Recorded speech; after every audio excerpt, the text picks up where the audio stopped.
சிவபக்தியில வர்றாங்க அப்படின்னா பொண்ணும் பொருளும் ஐயன் கொட்டி கொட்டி கொடுப்பார், அதுல வந்துட்டு திளைத்திருப்பேன் அப்படிங்கிறதுக்காக யாருமே சிவபக்திக்கு வருவதில்லை. உண்மையாலுமே சிவபக்திக்கு வருபவர்களோட எண்ணம் ஐயனோடு இரண்டரை கலந்து விட வேண்டும். இந்த பிறப்பு எனக்கு தேவையில்லை, நான் உணர்ந்து கொண்டேன், நீதான் எல்லாம் அப்படிங்கிற அந்த ஒரு எண்ணத்தை தனக்குள் ஏற்படுத்தி கொண்டதால், தன்னுள்ளது உண்டாகி கொண்டதால், அவரே எல்லாம் என்று நினைத்ததால் தான் சிவபக்திக்குள் வருகிறார்கள். உண்மையான சிவனடியார்கள் எதையுமே எதிர்பார்ப்பதில்லை ஐயனை தவிர.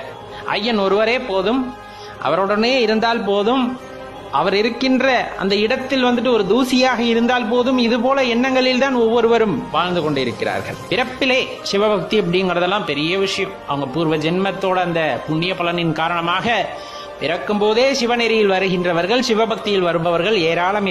அவங்களெல்லாம் காலத்தொட்டு நம்ம வணங்கணும். இல்ல, நான் செய்த கர்மாவின் காரணமாக, நல்வினை தீவினையின் காரணமாக ஒரு சில காலகட்டம் இறைவனோட எண்ணமே இல்லாமல் எனது போக்கு போல என் மனம் எங்கெங்கு ஓடியதோ அங்கெல்லாம் நான் ஓடினேன். ஐயனை பற்றி நினைவில்லாமல் என் மனம் எங்கெங்கு ஓடியதோ அங்கெல்லாம் ஓடினேன், அப்படியே சுற்றி திரைந்தேன்.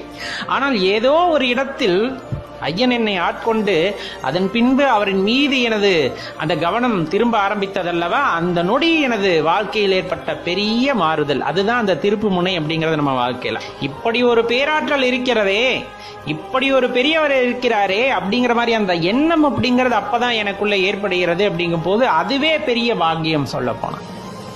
அதுக்கப்புறமா அவரோட பாதத்தை சரணடைந்து அவருடைய நாமாக்களை சொல்லிக் கொண்டு ஐயனே எல்லாம் என்று வாழ துணியும் போது, அந்த தைரியம் வரும் போது நமக்கான வழிகள் பிறக்கின்றன. அவ்வளவுதான் சொல்ல ஒரே ஒரு விஷயம் தான், இந்த பிறவி போதும் ஐயா சாமி அப்படிங்கிறது தான்.